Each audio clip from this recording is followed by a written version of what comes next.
Bismillahirrahmanirrahim. Alhamdulillahi rabbil alamin. Wassalatu wassalamu ala al-mab'uthi rahmatan lil alamin.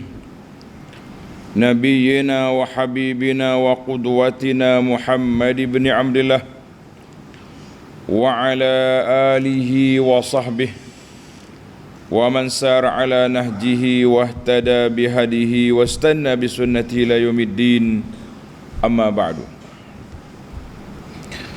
Muslimin dan muslimat, para jemaah, para pencinta ilmu, pencinta Al-Quran dan juga sunnah, Assalamualaikum warahmatullahi wabarakatuh. Alhamdulillah, pada hari ini 1 Rabiul Awal 1445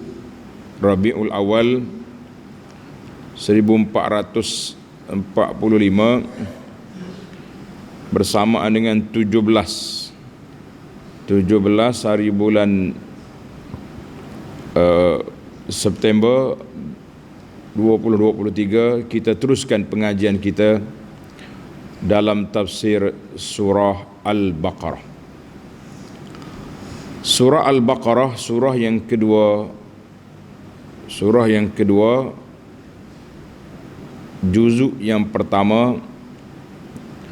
Alhamdulillah, kita telah masuk perbincangan kita dalam ayat yang ke-23. Ayat 23, 24 dan 25 ini iaitulah ayat cabaran. Dalam ayat yang lepas, Allah SWT jemput, panggil semua. Ya ayuhan nasu ubudu, hei semua manusia, sembahlah Allah. Siapa Allah? Kita dah jelaskan. Ia menciptakan kamu, Ia menyediakan tempat tinggal pada kamu, Ia memberi rezeki pada kamu. Maka pada hari ini, dalam ayat yang ke-23, Allah cabar puak-puak kafir. Tahawwal al-khitab ila al-kuffari wal munafiqin. Tadi ya ayuhan nas, pada semua orang. Sekarang kita tumpukan kepada puak-puak kafir dengan munafiqin. Puak kafir dengan munafik, sebab dua kumpulan ini yang tak dengar kata, yang kerah kepala. Maka Allah kata, hei puak kafir, kalau mu tak percaya kepada Quran yang aku turunkan ini kepada Muhammad sallallahu alaihi wasallam, mu kata Muhammad ni tak betul, cakapan dia tak benar, maka bawa satu surah je dalam Quran. Aku tak cabar suruh buat seperti sebuah Quran, bawa satu surah. Fa'tu bi suratin min misli, buat mari satu surah. Surah panjang pun boleh, surah pendek pun boleh. Itu dia panggil cabar. Mu panggil lah geng-geng mu Arab ni. Orang Arab ni orang fusaha, bulagha, ahli-ahli pakar-pakar bahasa, sastrawan-sastrawan di Mekah ni, panggil belaka, mari kita lawan. Maka cabaran yang kedua, kalau kamu tak mampu nak buat, bersedialah kamu untuk dicampak dalam api neraka kalau kamu tak mau beriman. Kemudian ayat yang ketiga, Allah SWT beri kepada Nabi SAW khabar gembira kepada orang yang beriman, yang taat, yang setia. Jadi alhamdulillah, itu 3 tajuk perbincangan yang kita akan bincangkan dalam siri kali ini. Maka kita terus dengan membaca ayat, kemudian kita pergi kepada huraiannya seperti biasa, insya-Allah. Bagi pelajar yang ada tafsir pimpinan, Jawi, muka surat 10. A'udzu billahi minasy syaithanir rajim. Wa in kuntum fi raibin mimma nazzalna ala 'abdina fa'tu بسورة من مثله وادعوا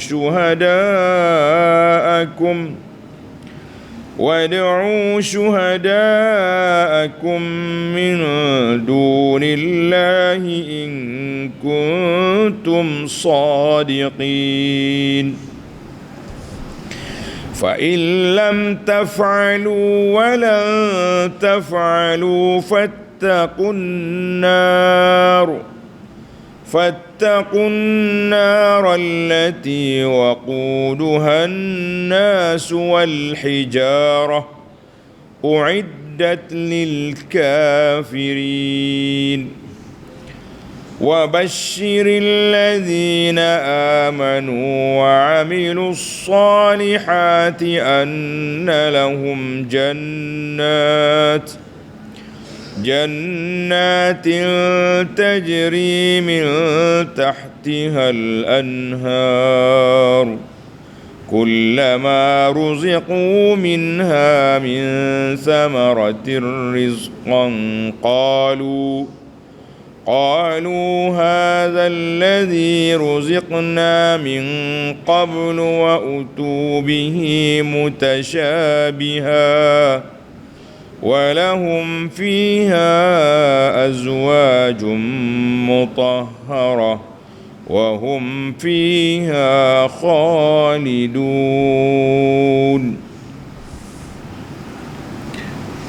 Mari kita pergi kepada huraian ayat. Wa in kuntum fi raibin mimma nazzalna ala abdina.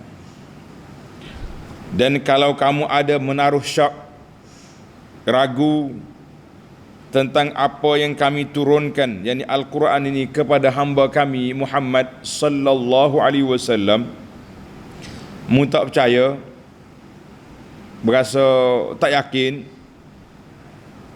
Jadi ayat ini Allah Ta'ala tujukan kepada kafir dengan munafikin. Kafir,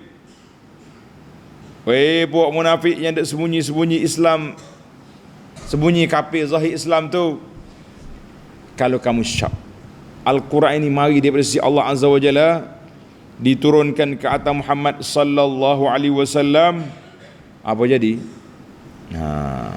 Kalau kamu syak, fa'tu bi suratin min mislihi, datangkanlah satu surah yang sebanding dengan Al-Quran itu. Buat mari satu surah aku nak. Tak sebanyak lah, satu surah.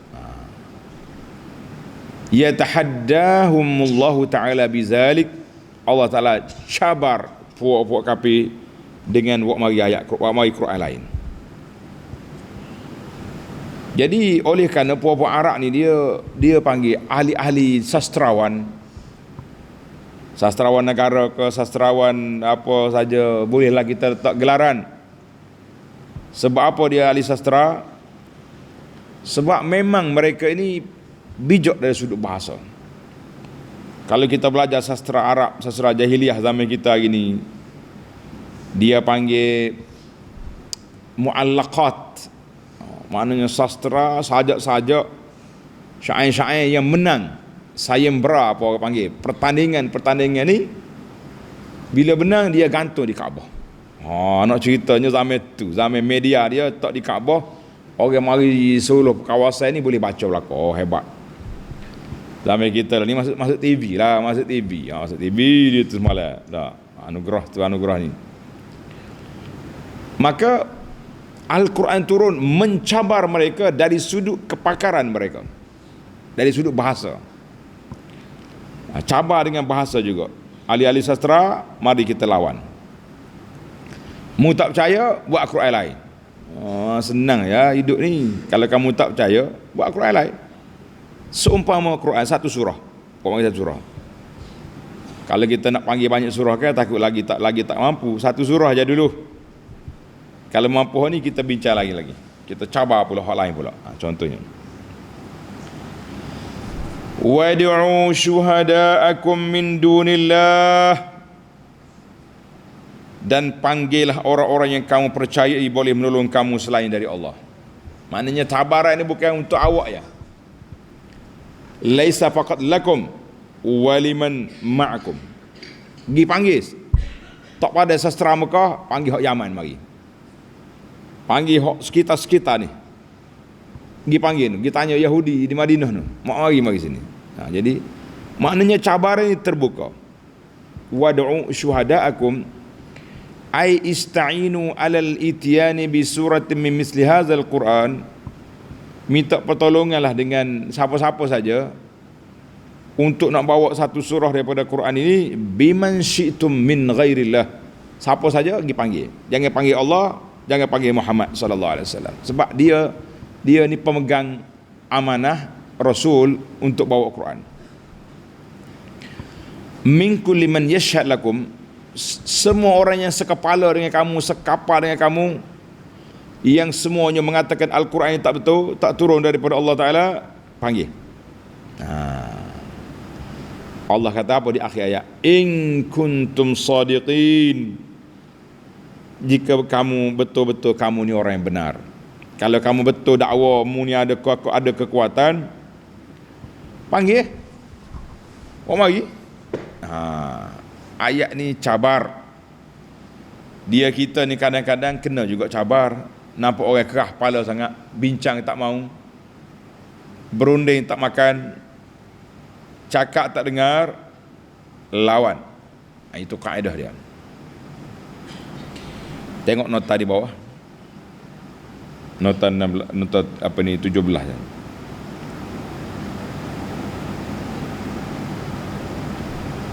Kitab suci Al-Quran yang telah diwahyukan oleh Allah kepada Nabi sallallahu alaihi wasallam ialah mukjizat yang benar sekali, yang berkekalan hingga hari kiamat. Kaum Arab musyrik yang mengingkarinya, yang terkenal petah dan banyak sastrawan pujangga, telah dicabar oleh Allah Azza wa Jalla dalam ayat ini supaya membuat satu surah yang sebanding dengan Al-Quran, tetapi mereka tidak dapat membuatnya dan tidak ada sesiapa pun yang akan dapat membuatnya. Cabaran ini berulang-ulang kali. Tanda dari sudut fakta, cabaran ini berulang-ulang kali ditujukan kepada mereka dalam surah-surah Al-Quran yang diturunkan di Makkah dan juga yang diturunkan di Madinah. Seperti tanda ni, cabaran lain terdapat pada ayat 37 dan 38 surah Yunus. Satu, surah Hud ayat 88, surah Al-Isra dan 49 surah Al-Qasas. Maknanya ada Yunus, Hud, Isra, Al-Qasas, ada 4 kali, 5 dengan ni Allah cabar, ulangan cabaran kepada Quraisy, memanggillah puak-puak kamu, panggillah syuraka'akum, sekutu-sekutu kamu, partner-partner kamu, member-member kamu yang tak setuju dengan Quran ini, yang tak beriman dengan Quran. In kuntum muhiqina fi da'wakum, kalau benarlah apa yang kamu dakwa, Al-Quran mukhtalaqun taqawwalahul bashar, Quran ini satu rekaan yang dibuat oleh Nabi sallallahu alaihi wasallam ataupun orang-orang yang seangkatan dengan Nabi. Kita cabar. Dia cakap molek tak dengar, kita kena cabar. Jadi itu dia panggil kaedah uslub al-mujadalah. Maknanya kalau kamu tak dengar juga, tak hirau juga, maka mari kita cabar. Kita ini pun kalau kita ada kekuatan lah, ada kemampuan, ada ilmu munazarah, dipanggil munazarah, ataupun ilmu berdebat, kalau ada orang tak dengar, kita cabar.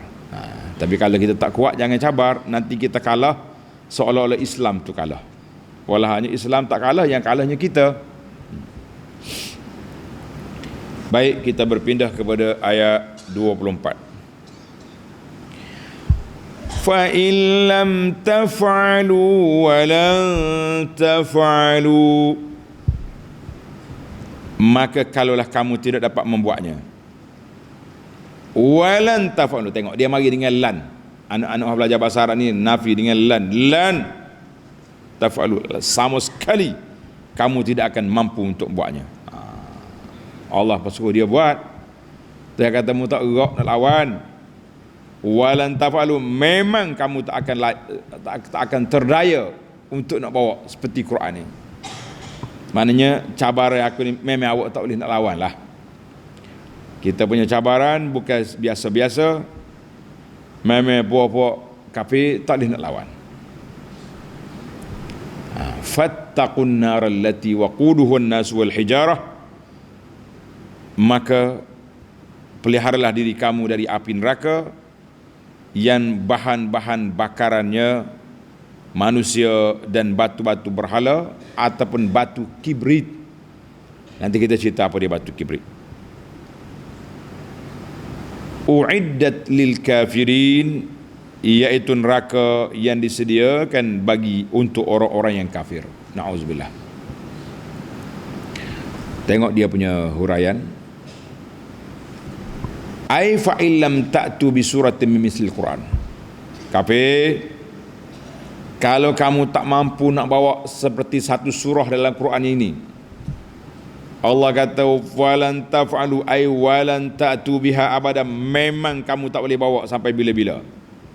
Tak usah duk cakap besar. Zaman Nabi pun tak boleh bawa, zaman kita hari ni pun tak boleh bawa. Marilah Profesor Emeritus ke Profesor berapa dia ke, tidak akan tercapai apa yang dia nak.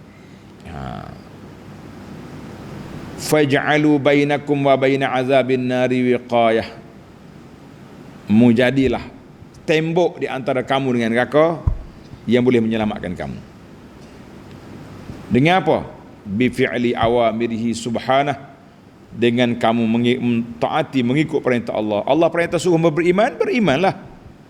Kemudian nanti turun ayat solat, solatlah. Masa tu belum lagi dia di Mekah ni. Contohnya cerita. Wajtina binawahihi, dan jauhi daripada segala larangannya. Supaya kamu menyelamatkan diri kamu minan nar, daripada api neraka, allati yulqa fiha al-usatu minan nas, ia dicampak dalam neraka itu penderhaka-penderhaka dari kalangan manusia, wal hijarah, batu-batu yang disembah. Batu-batu disembah apa dia? Berhala-berhala yang diukir teruk sekali dalam neraka. Sebab apa? Liiqadiha wa itramiha, nak nyalakan lagi api itu supaya kuat. Satu nak suruh api nyala kuat. Satu lagi nak suruh orang kafir tengok, mu sembah apa atas dunia dulu? Mu sembah apa atas dunia dulu? Sembah ni berhala. Tengok dia duduk sekali kemudian neraka. Apa faedah? Orang suruh sembah Allah yang menyelamatkan kamu, mungkin sembah benda yang akan campak dalam neraka sekali dengan kamu. Apa faedah mu ni? Nanya. Uiddat lil kafirin ay ujuhizat wa huyiat musbaqan. Maknanya neraka sudah ada lah ni. Sekarang neraka sudah wujud. Allah Ta'ala sediakan awal-awal kepada mereka yang kafara, mereka yang kufur, tidak membenarkan dakwah Nabi SAW, tidak mengakui adanya Allah, dan tidak mahu tunduk kepada Allah Azza wa Jalla. Dia tak usah kata apa. Tak mahu tunduk, maka itulah yang terjadi. Wal hijaratu, apa dia batu? Tadi. Batu ni ada dua tafsiran. Tanda pelajar. Ada ulama mengatakan hijaratul kibrit, batu belerang, panah sangat-sangat. Kata Ibn Rajab kata wa aktsarul mufassirin, ramai ulama tafsir mengatakan batu itu al-kibrit, batu belerang yang menyalakan api. Dia duduk dalam api dah, dia nyalakan api pula. Allahu Akbar. Takut kita dengar. Yuqalu fiha, dikatakan dengan batu kibrit ini ada 5 azab. 5 azab yang akan menimpa puak-puak kafir yang dicampak dalam neraka. Tak sama dengan batu-batu lain. Batu kibrit. Yang pertama, tu lihat nak. Suratul iqad. Cepat dia punya nyala, selalu. Satu. 2, natnur raihah, busuk dia punya bau. 3, kasratud duhan, banyak asap. Kita kena asap sikit batuk dah, ni asap berkebuk kata orang. Yang keempat, syiddatul iltisaq bil abdan, api ni melekat di tubuh orang. Ya Allah. Yang kelima, quwwatu harriha idza uhmiyat, kuat dia punya panah, dia kuat. Allahu akbar. Jadi kata-kata Ibn Rajab ini diambil dari kitab di At-Takhwifu Minan Nar, menakutkan kamu dari api neraka. Ini sebahagian daripada ulama salaf seperti Ibnu Abbas, Ibnu Mas'ud menafsirkan bahawa al-hijarah di sini hijaratul kibrit, hijaratul al-kibrit.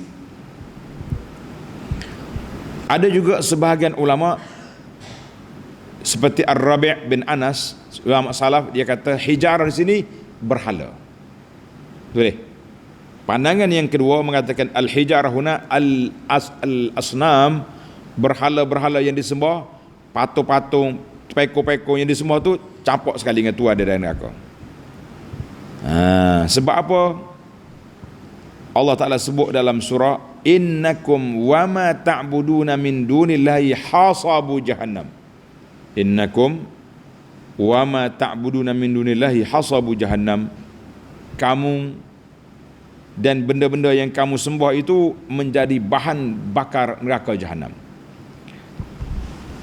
Yang tak masuk dalam nerakanya Nabi Isa, walaupun disembah oleh sebahagian daripada ahli-ahli Nasara, Uzair dan malaikat, tak masuk. Hasabu jahannam ini antum wa ma ta'budun, orang-orang yang mereka yang kamu sembah ni, dia panggil hasabu jahannam, jadi bahan bakar neraka. Kecuali tulis itu, kecuali Nabi Isa tak masuk, malaikat tak masuk, Uzair tak masuk. Sebab apa? Sebab mereka tak suruh pun sembah. Kamu yang pandai-pandai sembah, tanggungjawab sendirilah depan Allah. Tulis pelajar, ayat ini surah Al-Anbiya ayat 98. Surah Al-Anbiya ayat 98. Antum wa ma ta'buduna billahi hasabu jahannam antum laha waridun. Kamu semua akan masuk ke dalam neraka, wal iyaz billah. Kita tak nak masuk, kita tak nak, kita percaya dengan Quran, maka kita selamat insya-Allah. Baik, kita pergi kepada ayat yang terakhir, ayat 25. Wa basyiril ladzina amanu wa 'amilus solihati anna lahum jannat, dan berilah kabar gembira kepada orang-orang yang beriman dan beramal saleh, sesungguhnya mereka beroleh syurga yang mengalir di bawahnya beberapa sungai. Jadi orang yang beriman dan orang yang beramal saleh, mereka duduk dalam syurga yang mengalir di bawahnya beberapa sungai. Tengok dia punya tafsiran munasabatul ayah, munasabah ayat ni dengan ayat cabaran. Allah Ta'ala sebut kepada puak-puak yang menentang Quran, yang kerah kepala tak mau beriman ni, yang kafir, Allah sediakan uiddat lil kafirin, iaitulah neraka yang bahan bakarnya batu kibrit atau batu berhala, dan manusia-manusia yang derhaka. Maka Allah Ta'ala sebut dalam ayat 25 ini untuk orang beriman. Orang yang beriman, orang yang membenarkan dakwah Nabi, orang yang percaya kepada Quran, maka Allah kata wa basyir ay akhbir ya Rasulullah sallallahu alaihi wasallam. Berilah kabar gembira wahai Nabi sallallahu alaihi wasallam. Beri kabar gembira. Kabar gembira apa tu? Kepada orang-orang yang beriman dengan Allah, beriman dengan Rasul, beriman dengan Quran, membenarkan semua dakwah yang dibawa oleh Nabi sallallahu alaihi wasallam. Berilah kabar gembira dengan berita yang menggembirakan mereka. Apa dia? Jannatin tajri min tahtihal anhar, iaitulah syurga yang mengalir di bawahnya beberapa sungai. Tiap-tiap kali itu dipanggil syurga dulu. Jadi sungai-sungai banyak, persiapan yang begitu comel. Kita dengar pelawak ada bunyi nak pergi tempat waterfall, tempat air terjun semacam buat kita ni. Dalam syurga ada belakang dah. Mun terjun berapa tingkat? Lebih tinggi pada Gunung Setong, lebih tinggi daripada Gunung Kinabalu lagi. Itu dia. Kullama ruziqu minha min samaratir rizqan qalu. Tiap-tiap kali mereka diberikan satu pemberian dari sejenis buah-buahan syurga itu, mereka berkata. Boleh buah syurga, dia berkata. Dia kata apa? Hadzal ladzi ruziqna min qablu wa utu bihi mutasyabiha. Inilah yang telah diberikan kepada kami dahulu di dunia, dan mereka diberikan rezeki itu yang sama rupanya tetapi berlainan hakikatnya. Buah kita lebih kurangnya. Setiap kali dia terima buah dalam syurga, dia diingat ke kita makan dah ni buah durian ni. Ni durian king ni. Ini rambutan anak sekolah ni. Ini buah mangga apa ni. Jadi dia diingat sama. Li musyabahatiha iyyaha fil manzar, sebab rupa sama, tengok mangga, durian, rambutan, manggis. Allahu akbar. Allah kata apa? Wa inna ma utiya alladhi ruziqu, buah-buah dalam syurga ni lebih kurang bentuk dia, rupa dia hak dalam dunia dulu, lebih kurang lah. Yang berbezanya apa? Tanda ni pelajar, yang berbezanya rasa dia dan kelazatannya. Kalau atas dunia ni banyak cabaran lah. Nak makan durian ke, takut kecil manis naik, makanlah sebelah dua, lepas tu duduk tengok orang makan. Nak makan rambutan sama juga, kecil manis juga, buah longan lagi tak boleh makan. Maka dalam syurga esok buah hampir sama bentuk, tapi rasa tak sama, rasa tak serupa. Satu rasa. Yang kedua yang tak samanya, iaitulah kelazatan dan juga kesan dia. Tak ada. Dalam syurga tak ada kecil manis, tak ada darah tinggi, tak ada buah pinggang, tak ada sakit buah pinggang, tak ada. Apa lagi penyakit orang takut lah. Kanser tak ada, makan lah, bismillah. Satu. Walahum fiha azwajum mutahharah, dan disediakan untuk mereka dalam syurga itu pasangan-pasangan, isteri-isteri yang sentiasa bersih suci. Jadi isteri pula bersama suami tak ada ramai, suami yang suci bersih juga. Wa hum fiha khalidun, sedang mereka pula kekal dalamnya selama-lamanya, kekal dalamnya, kekal seumur dia panggil. Jadi dalam ini dia panggil zaujatun mutahharat, isteri yang bersih daripada penyakit, daripada benda yang tak molek, daripada bau badan tak ada, daripada tiak busuk tai hidung pun tak ada, tai ingah pun tak ada, haid pun tak ada. Jadi tidak ada cuti bagi wanita dalam syurga, sebab dia tak ada haid dan dia tidak akan melahirkan anak, tak ada nifas. Nifas tak ada. Taharah hissiyah wa ma'nawiyah, dari sudut fizikal pun comel, bersih, dari sudut maknawi jiwa pun bersih. Tak ada lagi sifat hasad, tak ada sifat dengki, tak ada cemburu, tidak ada buah beluru dalam syurga, tak ada buah beluru, tak ada. Jadi tak ada buah beluru. Atas dunia ni jadi masalah kita yang duduk berkelahi ni, pas ke mahkamah mana ni, cemburu ya, tak mau kongsi suami dia. Setengah suami itu bahasa jenis beragah, orang Kelantan kata beragah, action, lebih tak, nak kahwin 2, 3 tapi kemampuan tak ada. Itu jadi masalah. Orang yang kahwin betul-betul power sungguh kuat, kuranglah sikit masalah, bukan tak ada masalah, kuranglah sikit masalah. wa hum fiha khalidun. Innal ladzina amanu wa 'amilus solihati baquna fil jannati 'ala dawam. Mereka kekal dalam syurga. Aminuna minal maut, tak akan mati lagi. Wa qita'in na'im, dan tidak akan putus nikmat-nikmat dia. Allahumma ja'alna min ahlil jannah. Ya Allah, jadikan kami, keluarga kami, orang-orang yang kami sayangi dari kalangan ahli syurga. Ya Rabb, ya Rabbal alamin, ya Arhamar Rahimin, ya Mujibas Sa'ilin.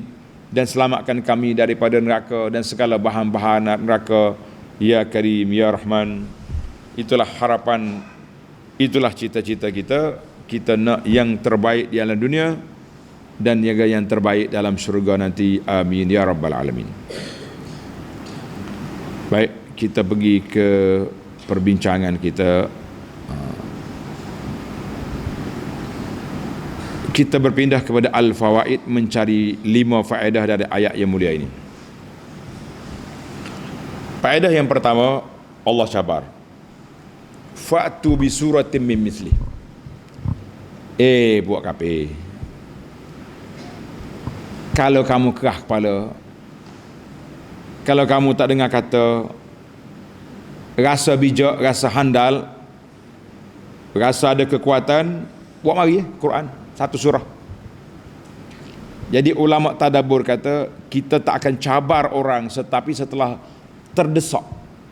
Maknanya kita, agama kita ni bukan mencabar dulu, menerang dulu. Terang sebelum perang. Itu istilah dia, terang sebelum perang. Maknanya kita terang dulu yang benar. Kalau dia lawan juga, kita cabar. Jangan duduk lembek gitu, tak apalah. Okeylah, awak tak mahu agak biar. Jadi kita kata nampak lemah kita. Tak boleh lemah. Kita sebagai pendakwah jangan lemah-lemah.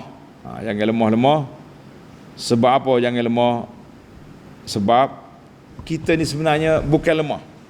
Bila kita bergantung dengan Allah Azza wa Jalla yang maha berkuasa, yang maha kaya, kita ada kekuatan dari sudut jiwanya, dari sudut mentalnya, dan kuat juga dari sudut fizikalnya bila kita bergantung dengan Allah Azza wa Jalla. Allahu Akbar.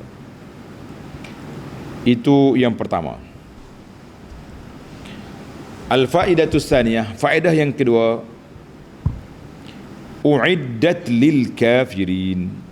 Allah kata, aku dah sediakan neraka untuk orang kafir. Maka ulama Ahlussunnah kata apa? Annan nar makhluqatul an. Neraka sudah ada sekarang. Banyak hadis-hadis yang menyebut tentang neraka dah ada. Contohnya kalau kita duduk di musim panas. Musim panas bukan Malaysia. Musim panas di Mekah ke Madinah ke, panas berasak sampai 50 darjah Celsius atau lebih. Maka Nabi kata, abridu, lambatkan sikit solat zuhur. Mana zuhur masuk pukul 12.30, kita solat pukul 2 gitu. Fa innal harra min fayhi jahannam. Sebab panas ini mari daripada wak neraka jahannam. Keluar sikit atas dunia ni, berasak kita. Dan Nabi SAW sendiri ketika dibawa berjalan melawat neraka, Nabi dah tengok dah neraka ada. Nabi kata apa? Wa aktsaru ahliha an-nisa. Aku tengok ramai dalam neraka ni orang wanita. Terkejut sahabat-sahabat. Kenapa? Yakfurna. Nabi kata sebab wanita ni suka mudah mengkufurkan. Sahabat kata kufur kepada Allah Ta'ala syirik, la yakfurnal ashir, kufur kepada nikmat yang disediakan oleh suami. Suami dia cari harta, cari makan, cari pakaian, bagi. Sekali hak dia minta tak dapat, mengamuk. Jadi kita kata neraka sudah ada. Kita minta berlindung kepada neraka. Dalam hadis Nabi sallallahu alaihi wasallam kata, siapa dia minta berlindung Allah Ta'ala daripada neraka, Allahumma kata belaka, Allahumma ajirna minan nar, Allahumma ajirna minan nar, Allahumma ajirna minan nar. Ya Allah, jauhkan kami daripada neraka. Neraka bagi tahu kepada Allah, ya Allah, dia tak mahu aku, jauhkan dia. Tapi sambil-sambil kata pun kena jauh sungguh daripada maksiat dengan mungkar. Jangan mulut kata ya Allah ajirna, mulut kata Tapi tangan pergi buat, kita kata lak. Itu mengarut nama dia tu. Yang ketiga, annal jannat. Tengok dia kata kenapa disebut, tengok dalam ayat ni. Waquduhan nas wal hijarah fattaqun nar. Neraka. Sekali. Tapi dalam syurga Allah kata jannatin. Syurga-syurga. Maknanya syurga tu banyak jenis. Yang sahihnya Nabi sebut 8 pintu syurga. Pintu syurga tu 8. Mana 8 jenis syurga ada. Maka kenapa Allah Ta'ala sebut di sini? Dalam ayat ni dia sebut syurga, dia sebut tempat tinggal comel, dia sebut sungai, dia sebut buah-buahan. Kenapa? Lamma kanat majami'ul lazat, kelazatan hidup ni, kenikmatan hidup ni duduk di mana? Duduk di tubuh sihat, rumah yang selesa, makanan yang sedap, pasangan suami isteri yang bahagia. Maka kerana itu Allah Ta'ala beri khabar gembira kepada orang yang beriman dengan perkara ini. Yang pertama dia sebut tempat tinggal, jannatin, tempat tinggalmu syurga yang mengalir di bawahnya sungai-sungai. Dia sebut makanan, kullama ruziqu minha min samaratir rizqa. Wal mankah, dia sebut pasangan, lahum fiha azwajum mutahharah, bagi mereka pasangan yang suci. Maka kenapa Allah Ta'ala sebut dengan tempat dulu ni? Li'anna bil istiqrar, kerana tempat ni penting kita nak duduk. Kemudian kalau ada tempat kena ada makanan. Bila ada makanan, ada tubuh yang sihat. Bila ada tubuh yang sihat, dia nak kepada gu lawan. Kalau dia main lembek, mana tu tak kahwin, dok cetung kata orang Arab, penyakit lah berapa benda, ni sihat. Maka itu dia panggil li'anna biha tamamul ilti'am. Dengan ada ni, ada tempat, ada pasangan, ada makanan, maka ini di antara tanda-tanda kebahagiaan seorang manusia. Jadi ya Allah, dalam hadis lain Nabi kata 4 perkara yang menjadi kebahagiaan manusia. Dia panggil apa ni? Al-maskanul wasi', tempat tinggal yang selesa. Al-jar, jiran yang baik atas dunia lah. Kemudian al-markabul hani, kenderaan yang baik, dan pasangan yang baik. Ada 4 ni, bahagialah orang tu, ciri-ciri kebahagiaan di atas dunia. Baik, kita tengok itu di antara apa yang disebut oleh Allah Azza wa Jalla. Maka yang keempat, Allah Ta'ala sediakan jaza al-mu'minin al-amilin salihat, balasan kepada orang yang beriman, yang beramal soleh, lebih besar daripada apa yang dia buat. Kita buat sikit je. Al-umru mahdud, umur kita ni terhad, dan akan berakhir umur kita bila-bila masa. Tapi kalau kita buat baik atas dunia, kita beramal dengan amal yang soleh di atas dunia, al-jaza' la yantahi abadan, balasan tidak akan berakhir sampai bila-bila. Kerana itulah Allah Ta'ala sebut di sini, wa basyir, terimalah khabar gembira. Jadi ulama tafsir kata istihbab bisyaratul mu'minin. Kalau kita dengar orang mukmin dapat kesukaan, dapat apa-apa, kita elok kita sampaikan khabar gembira pada dia. Khabar gembira pada dia. Tahniah saudara, awak dapat gini. Tahniah saudara, awak nampak rajin ibadat supaya dia tambah lagi dia punya kekuatan ibadat. Maka dalam ayat ini, wabasyir ini, Allah Ta'ala kompos semua pada orang mukmin, khabar gembira dan 4 perkara yang disediakan tadi: tempat tinggal, makanan, pasangan, dan ketenangan.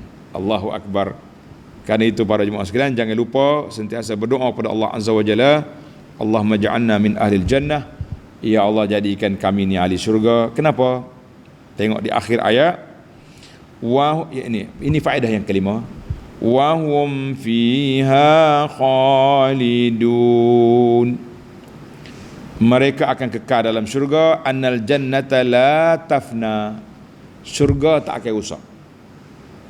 Wala yafna man fiha, dan orang yang masuk dalam syurga juga tak akan rusak. Fa ahlul jannati khaliduna fiha abadal abad, ahli syurga ni kekal dalamnya selama-lama. Wa qad ajma'a ala zalika ahlus sunnati wal jamaah, ahlus sunnah wal jamaah sepakat mengatakan syurga tidak fana, neraka tak fana juga. Ada pandangan sebilangnya, pandangan yang kecil daripada sebahagian orang, dia kata neraka akan hilang. Kita kata pegangnya ahlus sunnah, syurga dengan neraka kekal. Ingat dekat hadis dulu anda dah cerita banyak kali. Hadis bila ahli syurga duduk dalam syurga, Allahumma ja'alna min ahliha. Ahli neraka duduk dalam neraka, mana pada ketika itu dibawanya mati dia tak tengah-tengah. Ditanya, hei ahli syurga, mu kena tu siapa? Kena apa tu? Maut, mati. Bukan malaikat mati, maut, dah mati sendiri tu. Ahli neraka, mu kena tu? Kena, gapo tu? Mati. Summa al-maut yuzbah, mati disembelih. Mati. Jadi tak ada lah mati. Wallahu alam. Alhamdulillah, tamatlah perbincangan kita yang ringkasnya pada pagi yang ceria ini. InsyaAllah kita akan sambung lagi ayat yang akan datang, bermula ayat 26, 27, 28, 29 insya-Allah dalam siri yang akan datang. Subhanakallahumma wa bihamdika asyhadu an la ilaha illa anta astaghfiruka wa atubu ilaik. Wa sallallahu ala nabiyyina Muhammadin wa ala alihi wa sahbihi ajma'in walhamdulillahi rabbil alamin.